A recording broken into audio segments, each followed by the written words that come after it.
নারী কর্মকর্তা আছে বিভিন্ন জায়গায়, মন্ত্রণালয়ে, অফিস আদালতে, কই তাদের তো কেউ ইপটিজিং করছে না, দর্শন করছে না, তাদের ক্ষমতা আছে বলে। আর যাদের নেই তাদের কি করছে না, এই মুহূর্তে তো আমি সেফটি না।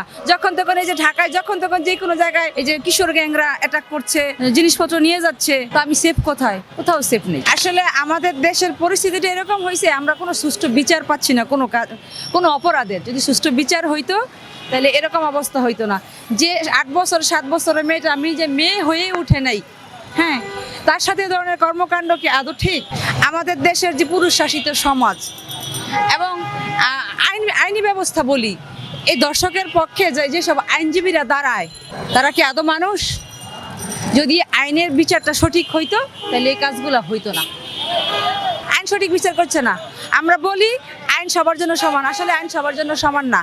আমাদের নারী কর্মকর্তা আছে বিভিন্ন জায়গায়, মন্ত্রণালয়ে, বড় বড় এনজিওতে, অফিস আদালতে, কই তাদের তো কেউ ইপটিজিং করছে না, দর্শন করছে না, তাদের ক্ষমতা আছে বলে। আর যাদের নেই তাদের কি করছে?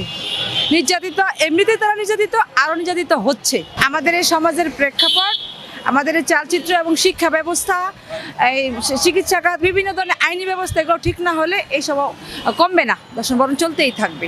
অপরাধ সব সরকারের আমলে হচ্ছে, হবে, হ্যাঁ, কিন্তু বিগত সরকারের কর্মকাণ্ড, এখনকার সরকার, এসব নিয়ে আমি বলতে চাই না। আমি বলতে চাই আমরা মানুষ, যদি আমরা সুস্থভাবে বাঁচতে চাই, আমাদের কন্যা সন্তানদের নিয়ে, আমার কন্যা সন্তানদের নিরাপত্তা চাই।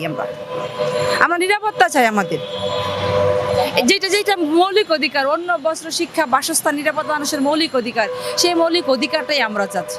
না, এই মুহূর্তে তো আমি সেফটি না। যখন তখন এই যে ঢাকায় যখন তখন যে কোনো জায়গায় এই যে কিশোর গ্যাংরা অ্যাটাক করছে, আঘাত করছে, ছুরিকাঘাত করছে, জিনিসপত্র নিয়ে যাচ্ছে, তো আমি সেফ কোথায়? কোথাও সেফ নেই, সেফটি নেই।